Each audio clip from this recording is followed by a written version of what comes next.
So this is, as I said, an introduction to Tattvabodha. You can see the screen where I have given two invocatory verses. They are benedictory verses. Before I actually start into the subject proper, I wish to mention that based on the inquiries of some of the participants, I have suggested the book Insights into Vedanta, Tattvabodha, published by Sri Ramakrishna Mutt. That's a good book, and it gives a lot of details in that. It is divided into a number of chapters, and you can go through that. That's a good work which elaborates on several other aspects also. So it gives you a comprehensive picture of things. The second thing is, wherever I have given the English translation, I have picked up these English translation mostly from an organization called as International Vedanta Mission, and they have a website called www.vmission.org, and I would like to acknowledge with gratitude for having taken their English translation substantially. Wherever I found that I could make it more clear or add some words, I have added in the translation, but most of it is from that source. So now we will go to the subject proper after the invocatory verses, after we see the invocatory verses. These are called actually as Mangalacharana. There is actually a Mangalacharana to the Tattvabodha itself, which we will come later, but I have picked up two very interesting and important verses which are benedictory in nature, and normally these verses are, at the very beginning, the author gives a verse invoking the blessings of the high for the successful beginning and completion of any literary work. Any literary work, when you start, it is customary to invoke the blessings of the highest one imagines. And these two particular things, verses which I have given, in this, there is no mention of any particular God as we understand. This is an invocation to the highest supreme being, or that transcendental reality. The first one is from the Niti Shataka of Bhartrihari. In fact, this is my, I should say, the most favorite Mangalacharana or invocatory verse. And it goes like this: Dikkala Janavacchinnananta Chinmatra Murtaye Swanubhutyekamānāya Namah Shantaya Tejase. The translation is: unbounded and illimitable by space, time, and other limitations, infinite, an embodiment of universal consciousness, that whose sole essence is self-knowledge, I offer my adoration to that which is peace and effulgence. You can see the profundity of the expression of the author of this beautiful verse. And you can also see that he is bringing into focus two apparently contradictory attributes. One is peace and the other is effulgence. Generally, effulgence is connected with light, illumination, fire, which is very, fierce, or it tells us about the immensity of it. Whereas when we talk about peace, it connotes tranquility, calmness, and a state of being which is very happy. But the essence of the ultimate reality is both peace and effulgence. That is the reason why in most of the religions and systems of belief, the ultimate reality is also referred to as the Almighty. When you say the Almighty, it denotes power and glory. So this is a beautiful invocation where he is mentioning that which I am invoking is peace and effulgence, and its essence is self-knowledge or swanubhuti, and it is in no way limited by space or time, and it is the embodiment of pure universal consciousness, chinmatra, and it is also ananta or infinite. So we are actually invoking the highest in ourselves, the highest imaginable by the mind and beyond the mind also. Then the text which I have referred to, published by Sri Ramakrishna Math, in this verse is given as a part of Tattva Bodha, but many of the renditions of Tattva Bodha do not have this particular verse. But I think Ramakrishna Math, publishers, the author might have picked it up from another, reference or text, and I found it to be very, very beautiful in its expression. And here also, the ultimate reality is expressed by attributing several qualities to it, not exactly qualities in the sense that it is something which is beyond all qualities, but for our own mental perception, it gives us an idea about what that ultimate reality, that ultimate Brahman, who is the teacher and who is the guru of everyone. And it says Nityam, Shuddham, Nirabhasam, Nirakaram, Niranjanam, Nityabodham, Chidanandam, Gurum Brahma, Namamyaham. Eternal, ever pure, unapparent. Abhasa means appearance. Nirabhasa means that which does not have any appearance, which is not apparent to the senses and the mind. Nirakara it is formless. Niranjana is stainless. Nothing can attach to it. Nothing can stain it. Nityabodham, it is in a state of our ever awakened state. Chidanandam, that entity who is a fusion of consciousness and bliss. My salutations to that Brahman, my Guru. This is actually interpreted both ways. The one who accepts some great being as his Guru, he equates him to Brahma also. But here I thought it is more appropriate to say that ultimate reality, Brahman, is my Guru. So with these two invocatory verses, we will start the Tattva Bodha text, starting with the first verse, which is again an invocation by the author. Coming about to the author part of it, generally this particular work is attributed to Adi Shankara.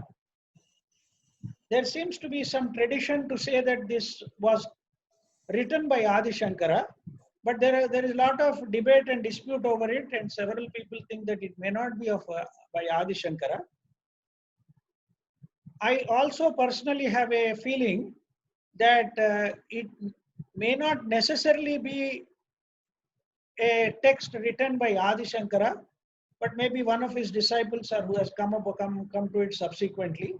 Or another interpretation that is normally given is this is like a primary school text for Vedanta.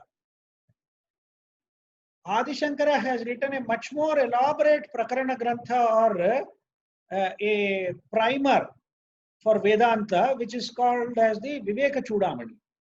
The Viveka Chudamani is a very elaborate work which has about 585 verses, and is also called as a Prakarana Grantha or a preliminary text which enables one to understand Vedanta better.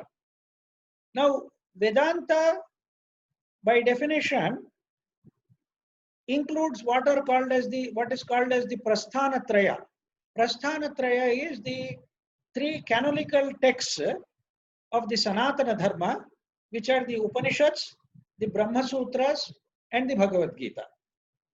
And the pioneer in this field is Adi Shankara, who has written commentaries on all the three, the Upanishads, the principal Upanishads, which are about 10 or 11, and the Brahma Sutras, or what are called as Vedanta Sutras also, whose author is again attributed to Veda Vyasa, and the Bhagavad Gita, which is a part of the Mahabharata, which was extracted separately and given a very high regard and high place in Vedanta. So this particular verse is again a salutary verse which says, Vasudevendra Yogindram Natva Jnanapradam Gurum Mumukshunam Hitarthaya Tattva Bodho Abhidiyate. Having saluted Sri Vasudeva, the king of yogis, the Guru, who is the bestower of Jnana, the Tattva Bodha is expounded for the benefit of the seekers after liberation. We have a wonderful tradition where, out of great humility, no great saint or sage actually claims personal authorship to any of the spiritual works. They would generally say that it is something that which they have received from much higher sources, and they are only expounding it or explaining it or elaborating it rather than claiming any copyright or authorship of that particular works. So that's why here he again says, I am only going to expound the Tattva Bodha for the benefit of the seekers after liberation, the Mumukshu. There is again, in this particular verse, assuming that Adi Shankara is the author, he is referring to his guru as Vasudeva. We know by tradition that Adi Shankaracharya's guru was Govinda Padacharya. Now the explanation that is given is Govinda and Vasudeva are both synonymous and refer to Sri Krishna, who is considered as the ultimate guru, and therefore it is fitting to address Govinda Pada as Vasudeva, and he calls him as the king of yogis, Yogindra, who has bestowed upon him this knowledge or jnana. And this is where he is invoking the blessings of Vasudeva Yogindra. Now, before I proceed further, I would like to mention one very important thing. See, Adi Shankara has written commentaries on the Upanishads. And in the first Upanishad is considered to be the principal Upanishad is the Ishopanishad or Isavasya Upanishad. Now, while beginning his commentary, he makes a very interesting statement and says the entire purpose for which the Upanishads have been given to us is to reduce our understanding and investigation and examination of the ultimate truth, the true essence of what is called as Atman or the self. Sarvasam Upanishadam Atma Yathatmya Nirupanenaiva Upakshayat. At the very beginning he says this is essentially to reduce or bring to us the essence of all these things. The essence of all the Upanishads is to understand the true nature of that reality, which is called as Atman. And the whole purpose of all the Upanishads is to establish again the identity between the Atman and the Brahman. They are not considered to be qualitatively separate, but have apparently separated themselves because the Atman has come into limitation. Whereas the Brahman is something which is unlimited and transcendent in nature. Essentially and qualitatively, the Atman and the Brahman are one and the same. A very interesting allegory or metaphor that is used to represent Brahman and Atman is to imagine Brahman as a roaring fire and the Atman as a spark of that fire. There is an interesting statement which says that the Atman is an undetached spark of the fire which we call as Brahman. So the whole purpose of the Vedanta is to investigate, examine and establish the essential true nature of Atman, which is nothing but the transcendent aspect of it, which is symbolized by the word Brahman. So this is our basic purpose. So on the basis of that,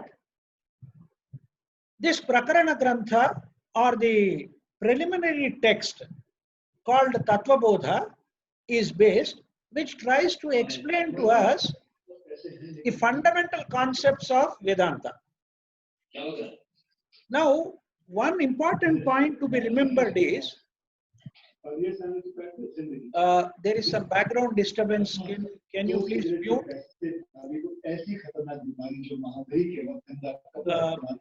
Can you please mute the participants? So the controls of you are the host. Now, how do I do that? You just have to see which mic is open and you have to just lock that. Just click on it and it's locked. I'm not able to see all of them here. Maybe I have to check. At the bottom you have an option which says mute all, and then you can unmute yourself. Okay, then I have to.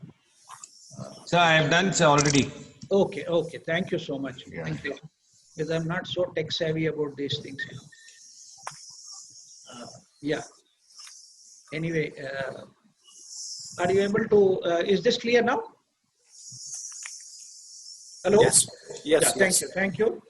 Thank you. Okay. So before I go further, I would like to mention a kind of a caveat or a kind of a preliminary proposition. See, generally, if we look at our own schooling, in the primary school, we do not normally allow too many doubts to be raised by the students, because they are learning the very basics of things like the alphabet, the letters of the alphabet, or the numbers, and some very basic things. It is not very advisable to have lot of doubts at the preliminary stage. And similarly, at the ultimate stage also, in the ultimate stage also, you can you need not have any doubts, and normally there are no doubts at all. When everything is clear, there are no doubts. Only in the intermediate stage we will have lot of doubts. So when we are dealing with some of the preliminary things, we take them for granted. We need not necessarily debate each and every aspect of it, but we'll definitely go into discussion and then elaboration on the points. But my request is to consider these things primarily as true on the face of it. Wherever there is an issue which is not very clear or which appears to be debatable, that I'll take it up and discuss those matters. But let us take it for granted that these are all preliminary definitions, and the whole text of the Tattva Bodha is given in the form of questions and answers. A question is raised and an answer is given. So it is in a question and answer, some kind of a catechism for Vedanta, or the understanding of the basic concepts of Vedanta. So with that in mind, we will proceed to the next slide.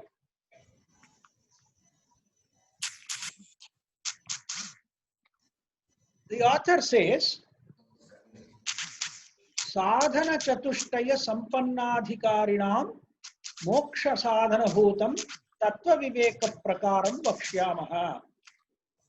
We will explain for those who are endowed with or who have acquired the fourfold qualification called as the sadhana chatushtaya, the mode of discrimination which is the means of liberation. Tattva viveka. Tattva viveka is that aspect of discrimination of what is the essence of things. The word tattva also needs some elaboration here.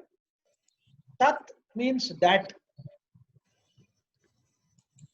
Tva is a suffix which can generally be translated into English as the suffix called ness, N-E-S-S. So tattva can be translated as the thatness of a thing. The thatness means what is the essence of the thing. Here in Vedanta we have a technical term called Vastu. Vastu refers to reality at various levels, including the ultimate reality. Vastu can be a reality at the material level, at the psychological level, at the spiritual level, and also beyond it at the transcendent level. So when we are talking about tattva, we are talking about the essence of things. We are talking about the essence of things, and still some disturbance is there. Can I please request the participants to check and mute themselves? Thank you. Now, coming back to our discussion, tattva means the essence of things. Viveka means discrimination.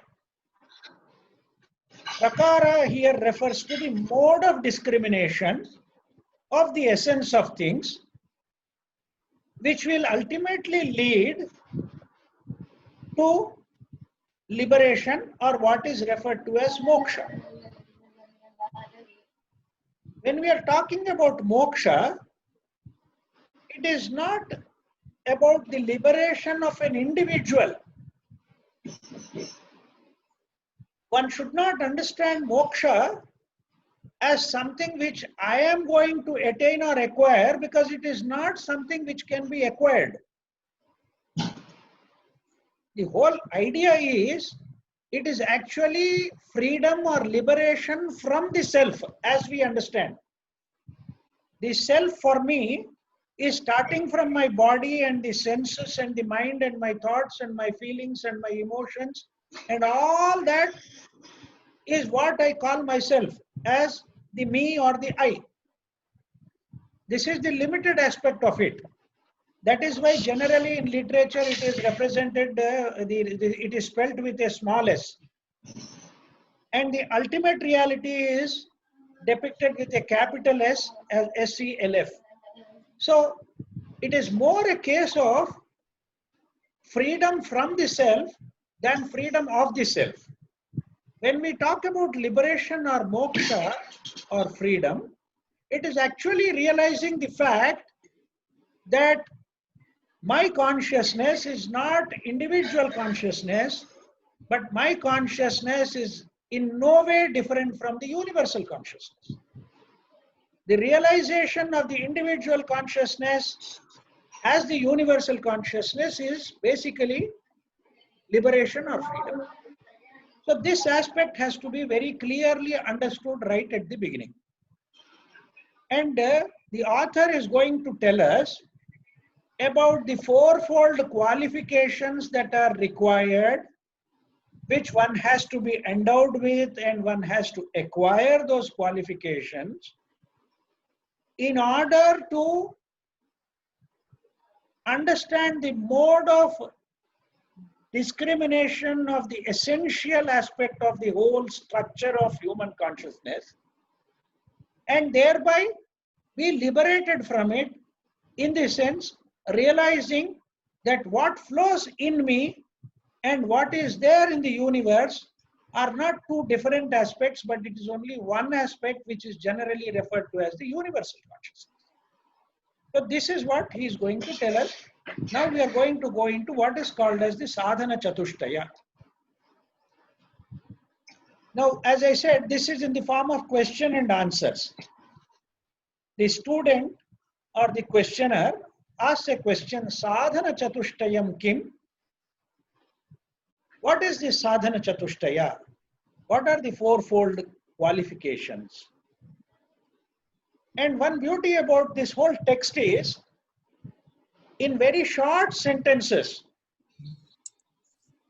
the answers are given so that there is no ambiguity, there is no confusion, there is no very detailed elaboration of it, which can create confusion in our minds. So, very simply, the answers are given thus. Nitya Nitya Vastu Vivekaha Ihamutrartha Phala Bhoga Viragaha Shamadhi Shatka Sampattihi Mumukshutvam Cha Iti. Mr. Subbarao, can you please mute your, can you mute yourself, please? Your icon is repeatedly appearing here. Kindly mute yourself. Mr. Subbarao N. Okay. Now, what are these four qualifications? Viveka, Vairagya, Shatsampatti, and Mumukshutva. These are the four. These are the four qualifications which one has to acquire through sadhana. Because these qualifications cannot be just acquired just like that. They require effort. They require time. They require all the resources which you have at your disposal, so as to acquire them and be qualified to study Vedanta. The first one is Viveka, and the definition that is given is Nitya Nitya Vastu Vivekaha. The capacity to discriminate between the permanent and the impermanent. And as I said, mentioned earlier, the term Vastu is used here. Vastu refers to reality at every level. Vastu means at the lower level, it refers to an object, a material object. At a psychological level, it could be an emotion like anger or fear or jealousy or hatred or envy. That could be a Vastu. Because for us, at that particular moment, that happens to be the reality. Then at a spiritual level, it could be one of those qualifications or one of those things we identify with the higher aspect of one's own nature, like love, compassion, goodness, beauty, truth. So at the spiritual level, that becomes the Vastu. And finally, at the transcendent level, the unmanifest reality becomes the Vastu. So this term Vastu has to be understood that it refers to all aspects of reality, because at the level at which we are living, physical objects are a reality to us. A table is a reality, a computer is a reality. At that level, it refers to that reality. But the faculty of discrimination is something which we should apply at level and find out whether it is permanent or impermanent, whether it is eternal or ephemeral, whether it is changing or unchanging. So we have to apply this test. The application of this test, whether something is permanent or not, is the faculty of discrimination. How do we develop this faculty of discrimination? We develop this faculty of discrimination by questioning at each level, at every level of reality, whether it is permanent or impermanent. That will make us realize that impermanence is something which is very much there in front of our eyes. Things are not permanent. Things are worn out. Things are destroyed. Things can break. Things can change form. Anything can happen to it. So the attribute of permanence cannot be given to any material object. Similarly, no feeling or no thought or no emotion is permanent and everlasting. We are not always in anger or hatred or love or compassion or whatever you may think about. There our discrimination again tells us that it is impermanence that is dominant throughout our life. Similarly, constant change is what we see. Change, as somebody said, is the only constant. We see that things are changing. We are changing. We are constantly changing. Let's go back and see some of our old albums, 30, 40, 50 years, how we were looking then and how we are looking now. How we appeared in those pictures and how we appear now. And this can be tested at all levels, as I mentioned. And this particular testing is something to be done on a continuous basis. Viveka, acquiring the faculty of discrimination, is not like acquiring a degree or a qualification in the mundane world. It is not like our SSC certificate or something like that. It is not a one-time affair. Viveka is something which has to be applied constantly in our life to see whether things are permanent or impermanent, whether things are eternal or ephemeral. And we go on, we continuously see that things are always impermanent, they are changing, and there is a great amount of uncertainty. In a different context, in some other talk, I have mentioned about this ICU. ICU is impermanence, change, and uncertainty. So technically speaking, even before this pandemic, all of us are and will continue to be in ICU. And another beautiful way of looking at it is,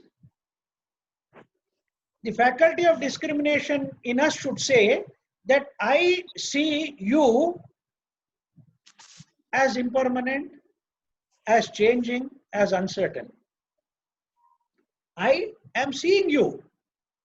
My faculty of sight, whether it is physical or psychological or mental faculty of sight, it is telling me that the whole structure and the functionality of the world which we see around us, including ourselves, it is impermanent, changeful, and uncertain. So this particular faculty is the first qualification one needs to acquire, in the sense one needs to continuously apply and implement whatever we see and observe in our lives, let's go on putting this question, is this permanent or impermanent? Is this permanent or impermanent? Including our relationships, including our family members, including our brothers and sisters and spouses and other relations around us and friends. There is this impermanence in that relation. If I like somebody, I'll have a relationship with him. If I don't like that person, I'll cut my relationship with that person. I might have lived with my spouse for 30, 40, 50 years, but still I may not have a true relationship, and or my relationship keeps on changing. Once it was a very close relationship, once it was full of affection and love, now it is only a question of convenience. Do we see this impermanence, this change, this uncertainty? So, the first qualification, therefore, is called as viveka. And that too, nitya nitya vastu, whether it is permanent or impermanent, whether it is nitya or anitya. Coming to the second aspect, which is called as viraga or vairagya, a very beautiful definition is given, and the translation of this term viraga, I have used it as dispassion. There is also the word called as detachment. I'll actually explain to you what is the etymological meaning of this word viraga. Viraga means, raga in Sanskrit means color. Viraga means colorless or transparent. Normally, when we are attached to something, our vision becomes colored. We become blind to so many things. And our passion, our attachment, our desires, our hankering for the fruit of our actions, all these things color our vision. So removing that color is viraga. Being devoid of any coloration, being devoid of any attachment, and being transparent to everything is viraga, or the quality of viraga is also referred to as vairagya. And very beautifully, the definition says, iha amutra artha phala bhoga. Iha means here. Here is when we are alive in this world, which we know very much and we are familiar with this world. Amutra means hereafter. Amushmin means in the hereafter, or in the world, or the imaginary world, or whatever we imagine that world to be, where we go after we die or when we lose this physical body. And we are always hankering after enjoyment of the fruit of one's own actions. Whatever action I do, my first thing that comes to my mind is, what is in it for me? Why should I do a particular action? What benefit do I get? Or am I preventing some damage to myself? Both are actions. Avoidance is one form of action. Positively doing is another form of action. Both are meant for enjoying the fruit or the result of that action. And this fruit need not necessarily be something which we think we can enjoy here, but we imagine that we are going to enjoy the fruit of this elsewhere also, which is called as the hereafter or amutra. See the beauty of it. The human mind is capable of imagining something called as heaven and something called as enjoyment being there without any grief or sorrow or distress. for a long time to come. Because after all, what is the fruit meant for? The fruit is meant for enjoyment, for consumption. So that is our primary objective of any action in this world. So once we understand the nature of desire, the nature of our cravings, the nature of our longings, the nature of our attachment to things, which is to tell us the brutal truth, is primarily for enjoying the benefit or the fruit of it or the result of it. We may attribute great motives. We may say, I am sacrificing myself for the country, or I am sacrificing something else for something else, or I am taking up the responsibility of my entire family to my own detriment. You can have all kinds of lofty imaginations and things like that. I am striving for my nation. I am striving for humanity. I am striving for global peace. Whatever you may say, ultimately, if you confront the brutal truth of it, the truth of it is that we want to enjoy the fruits of our actions. And from a spiritual point of view, this is a great barrier or a hindrance, because it will not allow you to come out of this vicious circle. You fall in this circle and keep going on in circles and circles in the field of the known, where you are functioning right now, and you cannot go beyond it in any way. Your faculty of discrimination or viveka, if it is sufficiently honed and developed and applied in every aspect of one's life, that itself will lead to vairagya. Viveka will lead to vairagya. It will automatically lead to vairagya, because you will not be hankering after anything impermanent. You are not interested in anything which is ephemeral, anything which is passing. So once your discrimination tells you and makes you ready for a life of detachment or setting aside what is impermanent, that itself is going to bring a lot of clarity in one's own mind, and the mind becomes transparent, becomes lucid, becomes very limpid, like the water of a beautiful lake, like the still waters of a beautiful lake, which is transparent.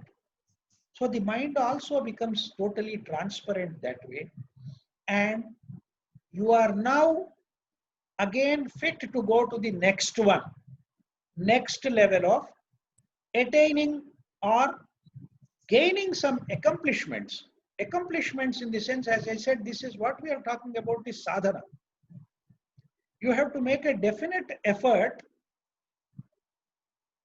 to understand the nature of things and make them a part of one's own character. We have to make that as a part of our own character. This character building, or making it a part of my blood, part of my entire being, is what is referred to as sampatti, or attainment or accomplishment.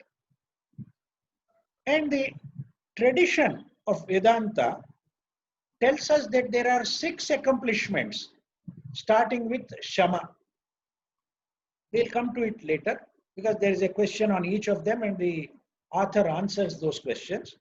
So just understand that after we have sufficiently developed Viveka and Vairagya, we become eligible to acquire these 6 accomplishments or attainments, which are going to be helpful for my yearning for liberation, which is called as mumukshutva. Please, when I'm using terms like my liberation and all, it's only as an English phrase I am using. Again, I would like to repeat there is nothing like my liberation. My liberation is an oxymoron, is a contradiction in terms, self-contradictory. As long as I, me, mine are there, there is no question of any liberation. It is actually freedom from this I, me and mine that is implied in mumukshutva. Mumukshutva, or the ardent yearning or craving, is to indicate that nothing else matters in my life other than this. Neither my family, nor my possessions, nor my responsibilities, nor my earning, nor my leading a life of enjoyment in this world. None of these things matter to me except trying to understand the nature of true freedom and true liberation. That is mumukshutva. Mumukshutva is not as a kind of a desire to be liberated. It's not a desire. It is the only thing that matters in one's life. Nothing else matters. Such a person only is qualified for the study and practical implementation and realization of one's own true nature in terms of what is given in Vedanta. This we have to be very, very clear. When I is there, the ultimate reality cannot manifest or cannot be understood or approached or realized in any manner whatsoever. The biggest barrier for the whole thing is the false I which I have created through my interaction with the environment, with the world around me, with the people around me. And it is nothing but my own experiences, knowledge and memory, and the bundle of all these things is what I call as myself. Other than these three, if these three are removed, why these three? Only if suppose our memory is removed, our memory for somebody hits me on the head with a stick and I lose my memory. What remains then about me? Nothing remains. So something which can be destroyed with a stroke of a stick or a rod, how can you call that as permanent? How can you call that as I and hold on to it throughout one's life? So this bundle of experiences, knowledge and memory is what I am composed of. And there is impermanence in this also. So when we are not consciously functioning in this area, which involves experience, knowledge and memory, there is the possibility of coming into touch with a greater reality, a greater consciousness, which is generally referred to as the ultimate reality or the universal consciousness. These are only words for us. The ultimate reality is not a truth for us. The universal consciousness is not a truth for us. But the realization that what I call as myself is also impermanent should set us on the right path with an intense craving and yearning to understand the truth, to understand what is beyond this. And that is symbolized by this word mumukshutva. Generally, translations like intense desire or yearning or craving or all these things are unfortunately words which are very limited and which do not really convey the deeper meaning of the term mumukshutva.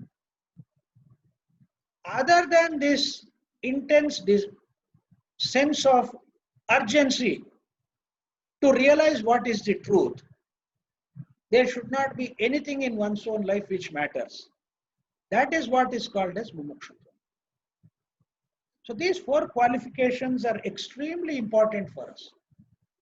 These four qualifications or the sadhana chatushtaya are very important, and they are sequential in one way. Unless you acquire a reasonable level of viveka, you will not be able to come to the next level of vairagya. Unless you understand viveka and vairagya thoroughly, you cannot come to the acquisition of or accomplishments or attainments of the six sampattis or six true sources of wealth. Sampatti means wealth. There are 6 kinds of wealth. These 6 have to be attained, which is possible only after a reasonably high level of development of viveka and vairagya for us. Once these 3 are there, then nothing else matters, except that intense sense of urgency to realize or to come face to face with that truth, with that transcendent reality, with that ultimate reality, with that what we call as Brahman. Brahman is a symbol. Again, Brahman, the word is a symbol. So we have to come in direct contact with it. That is what is called as mumukshutva. So these 4 qualifications put together are clubbed under the word sadhana chatushtaya. This is what is important for us. We can go on further into discussing these things, but as we progress, we keep coming back to viveka and vairagya and further clarity on the terms that are used. As I said, this is basically a question of giving us a preliminary understanding of things, and we take them for granted and work on it to see how true they are in our own life, whether they really matter in our own life or not. What is the importance of viveka in our life? What is the importance of vairagya in our life? What is the importance of this samadhi shatka sampatti? Whether I am being pulled in different directions by different things, different desires, different responsibilities, different purposes. Am I being pulled in all directions by these things, or do I have only one basic craving or yearning and that sense of urgency to know what is beyond this limited sphere of our own existence, which is called as mumukshutva? I think I have dwelt on this substantially or sufficiently for the time being. We'll go to the next one. Now he is going into the details of it. Each one is being questioned. The questioner says, what is meant by discrimination between the eternal and the ephemeral? Nitya nitya vastu vivekaha kaha? What is this discrimination? What do you mean by discrimination between the eternal and the ephemeral? And the answer is, Nityavastvekam Brahma tad vyatiriktam sarvam anityam ayameva nitya vastu vivekaha. Very simple, easy to understand definitions. As I said, we can go deeper and deeper into each aspect of it. But that is not the purpose of our study at this level. At the next level, we can go into much deeper things when we come to Vedanta per se. He says, Brahman alone is the one Nitya Vastu. Nitya Vastu Ekam. There is only one eternal factor or eternal reality, which is called as Brahman. This is a term. There is no scope for us to put the question, what is Brahman now? He says, that which is eternal, that alone which is eternal, is given the word Brahma. That's all. We need not exercise our mind beyond that for the time being, because there is so many other things which we need to come to. So nitya vastvekam Brahma. Brahman alone is the one nitya vastu, the eternal factor or the eternal principle. Tad vyatiriktam sarvam anityam. Everything else other than Brahman is impermanent or anitya. So very clear cut division between what is eternal and what is ephemeral. Brahman is eternal. Everything other than that is impermanent or ephemeral. Sarvam. Sarvam means everything else is anitya. What is that everything else? Tad vyatiriktam. What is against this? What is other than the Brahman? Everything else is anitya or impermanent. And he doesn't stop the definition there. He goes on to say, ayameva nitya anitya vastu vivekaha. This conviction is the discrimination between the eternal and the. You have to have this conviction. One has to have a firm conviction that this is the only discriminating factor. Brahman is only the only factor that is eternal, and everything else other than the Brahman is impermanent and does not have any basis. So, ayameva nitya anitya vastu vivekaha. This is what is called as nitya anitya vastu viveka, or simply called as viveka. Viveka, or the faculty of discrimination. Okay. Then we go to the next one. Viragaha kaha. What is viraga or vairagya or dispassion or detachment? Iha swarga bhogeshu ichha rahityam. The absence of desire for the enjoyment of the fruits of one's actions in this world as also in the other world, swarga. There is something called as swarg or swarga, or what we call as the heavenly world. Unfortunately, in most of the belief systems, heaven and hell are adjacent to each other. And there could be several factors which can tilt the balance, and one can either be here or there, or one can be here for some time and there for some time. And all kinds of combinations are also worked out in all belief systems. We are not very much interested in the belief systems as such. What we are interested is to understand one simple esoteric truth. A truth which is enshrined in the Gupta Vidya.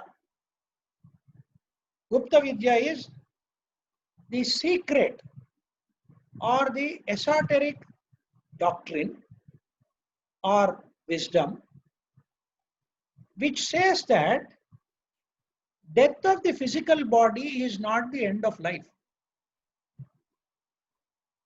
The death of the physical body, which unfortunately most of us, because we live only in this world in which the body is something very tangible, we assume that the death of this body is the death of or the end of ourselves.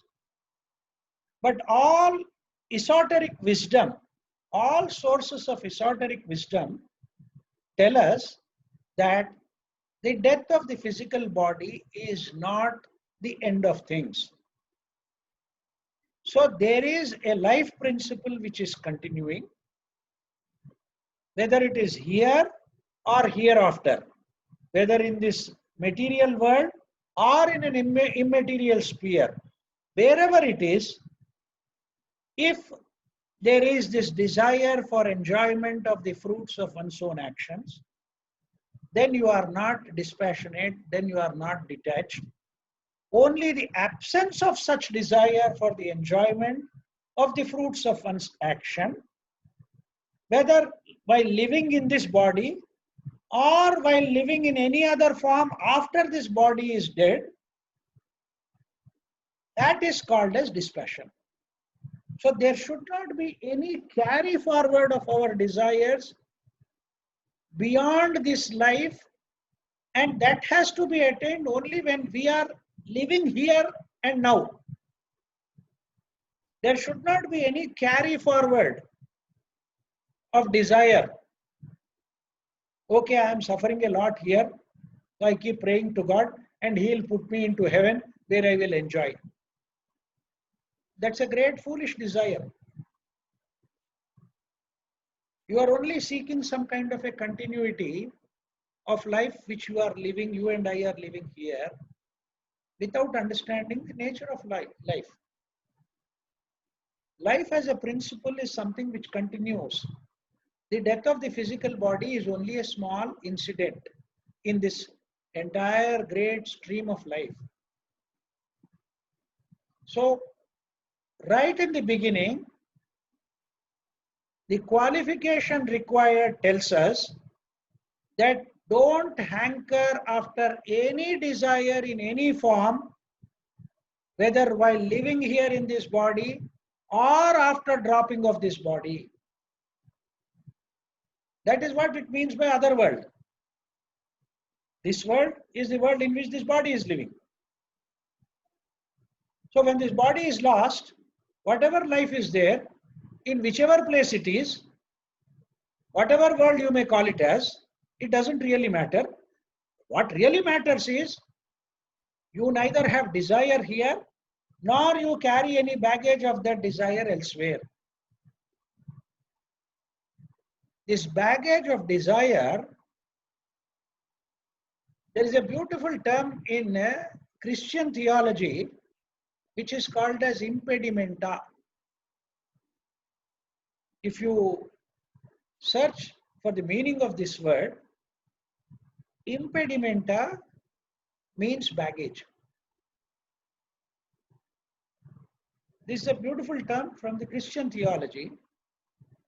That is the word which we have in English called as, that is the word which we call in English or use it in the English word as impediment.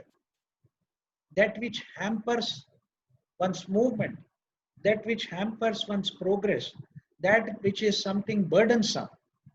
Obviously, all baggage is burdensome, isn't it? So that baggage is something which has to be left behind or thrown away. You have to jettison it. You have to throw that baggage in order to be free. That baggage is nothing but this desire for continuing to enjoy here and hereafter. While we are living in the body and while the body is not there also, don't carry this baggage. Don't carry this burden of what you hear, because it's always going to pull you down and will not allow you to progress. That is what is called as dispassion. Right? How much time do we have? It's already more than an hour now, I think. I have spoken. Shall I continue, or we take up some discussion or question and answers here? I have not seen whether there are any question and answers here. Sorry. Krishnapani ji, I think maybe we'll take questions, because then otherwise then we have to do the Shat Sampati, which is, yeah, it is, yes. Yeah, and maybe we should do that all continuously. Or I can do one thing. I'm not going to deal with each of the Shat Sampattis. I'm only going to give the definition or the names that are given, so that we would have covered simply the definitions of all the 4 qualifications. Just give me another 3 to 4 minutes. I'll be able to complete this. Then we can take it up. I'm going to define Shama, Dhamma, Uparati, Titiksha, Shraddha, Samadhana later on, because those definitions are also answered. But I'll just give the names that are there. The author The question is Shamadi sadhana sampattihi ka. Sampattihi is a feminine gender term and therefore the term used is ka. Shamadi sadhana sampattihi ka. What are the accomplishments of sadhana starting with Shama? Shama Adi, Shama etc. Shama and so on. Then very simply he answers Shama, Dama, Uparama, Titiksha, Shraddha, Samadhana. These are the 6.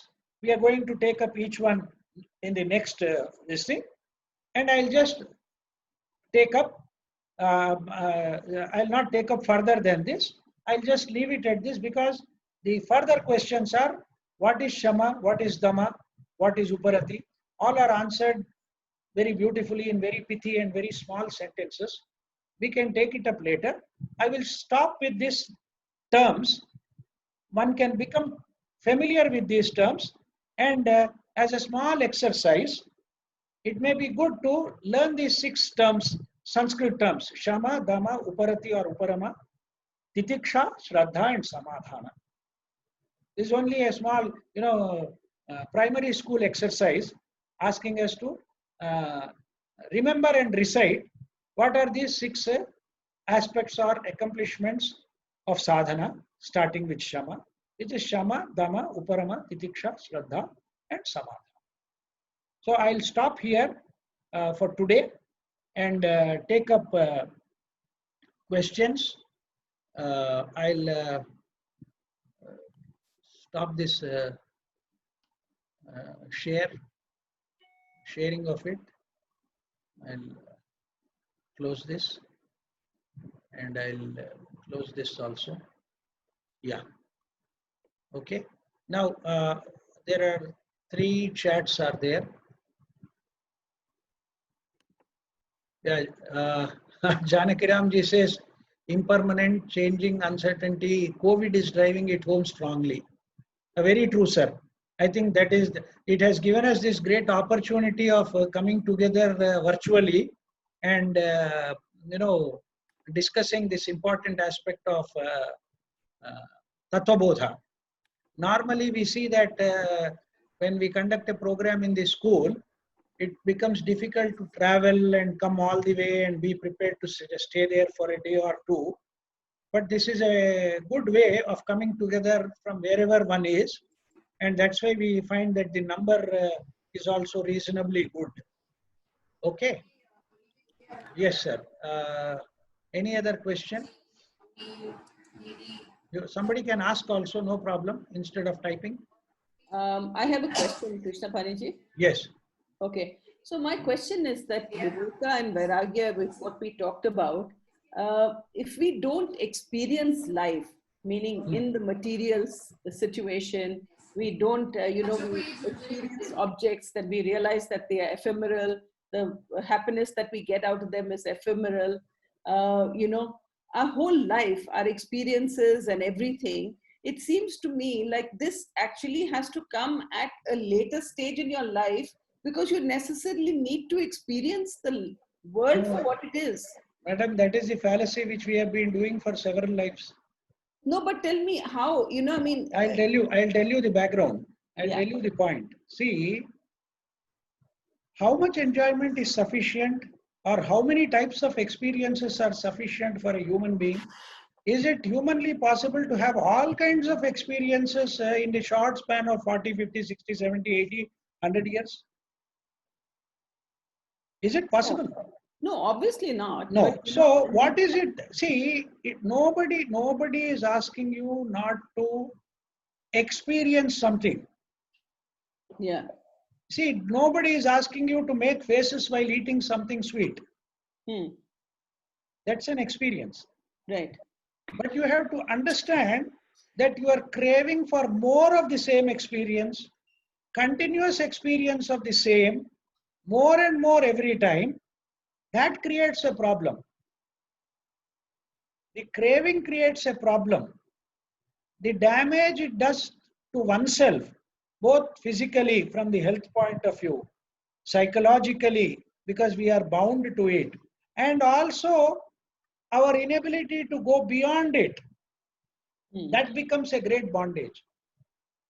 No, Please but do have experiences. Please do have experiences. That's what I meant. That, Please understand the difference. Nobody is denying experience in any way.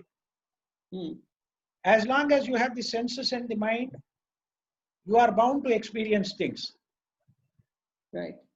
But is it the experience which is binding you, or the desire for more which is binding you? Yeah. The understanding of the fact that the desire for the more is binding me is Viveka.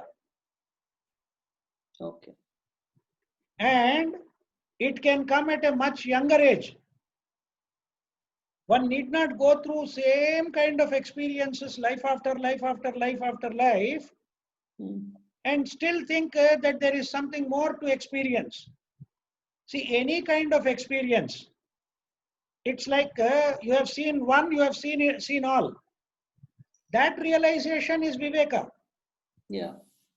So unless we have that Viveka, and Adi Shankara, see, we have a wrong notion also about thinking that we have 4 ashrama dharmas: brahmacharya, grihastha, vanaprastha, and sannyasa. We think that if we divide life of 100 years, first 25 years is brahmacharya, next 25 years is grihastha, next 25 years is vanaprastha, and next 25 years is sannyasa. It's a very wrong division. It's a great fallacy. The cravings which are there when you are young may get modified or may become blunt or may become subsided as you grow old, but the seed is not destroyed. The seed is not destroyed. Lot of spiritual experiments have been shown. Lot of stories are there which say that once you get back your youth, you will commit the same mistakes which you have done earlier, and with the knowledge of the fact that you have done the same mistakes. So life has to be understood in a different context altogether. If you assume that these experiences are going to make me wise, they are not going to make anybody wise unless one is bent upon understanding it and bent upon doing sadhana. Right. Jiddu Krishnamurti used to put certain things very bluntly. He used to say, why everybody around the world keeps talking about young people, and then give too much of importance to young people? He says, a fellow who is young and foolish is a young fool, and after 40 years he becomes an old fool. He doesn't become wise suddenly. Wisdom is not something which can suddenly dawn upon you just because you wish for it. No, it doesn't happen. There is a systematic way of understanding the truth behind it and then overcome it. Just because somebody is aged does not make him wise at all. See, therefore, in the Ramayana, they talk about 3 types of people whom Sri Rama used to respect. One is Vayovruddha. A person who is aged is obviously to be respected for his age. Nobody denies that. But beyond that, there should be something. And that, he says, is he should become a Jnana Vruddha. The etymological meaning of the term Vruddha is growth, not old age. Vruddha, unfortunately, we take the derivative meaning of becoming old, but it's not become. Vruddhi means to develop, to grow. You have developed in age, but that's only one aspect of it. You have to become a Jnana Vruddha. You have to become a person developed in knowledge. That means you have to acquire several things which will bestow upon you that knowledge of what is right, what is wrong. And finally, he says one should become a Shila Vruddha. Shila Vruddha is one should become a developed or grown person by character. Shila means when you internalize the Jnana, it becomes Shila. Okay. When Jnana is internalized, if Jnana is only for talking, Jnana is to give it to somebody else, that is not Jnana. That knowledge is only, it doesn't serve any purpose. You have to internalize that jnana, then you become a Shila Vruddha. See the beauty of these terms. At the very beginning of Ramayana, describing the qualities of Sri Rama, Valmiki very beautifully says that Rama is one such great person who respects all three kinds of persons, a Vayovruddha, a Jnana Vruddha, and a Shila Vruddha. This is the beauty of that character of Sri Rama.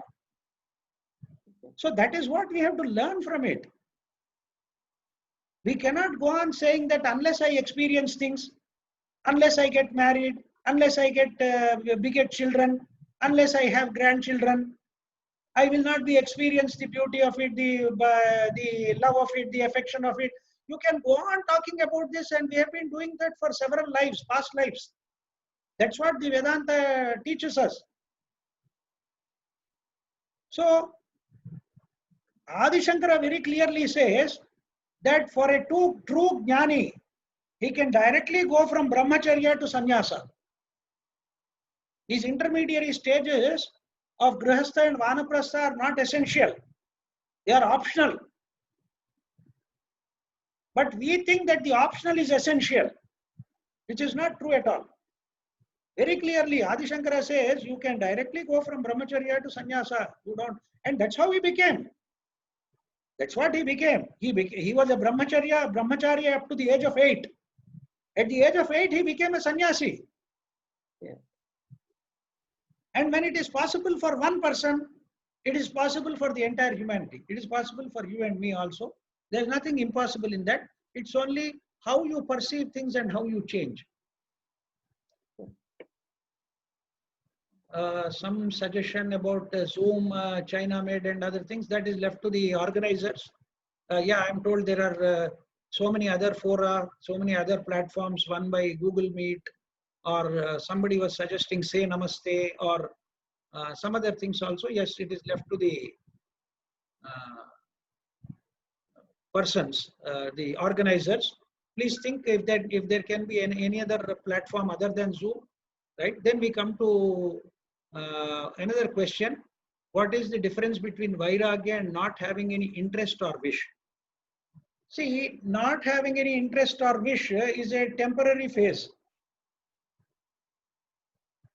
See, I may have a desire, but my body may not cooperate. So it may appear as though I am not interested in it right now. This is the biggest fallacy which older people carry. But kindly remember, the body, due to aging, due to several factors, if it does not have certain propensities or desires, it does not mean that the desire is no longer there. It is only as though you are, for the time being, not interested in it because your body is not cooperating. So, Vairagya is totally different, sir. Vairagya has to come from Viveka. Vairagya is something which has to dawn upon us as a consequence of the constant sadhana of Viveka. You have to see the nature of things. You have to see the dangers of things. You have to actually come face to face with that reality. Then only there is a transformation, and then only there is Vairagya. It is not simply having not any interest or wish to do certain things. I don't want to elaborate much on this. I think most of you are aware that when our body is not fit for certain things, we think that we have conquered that desire. It is not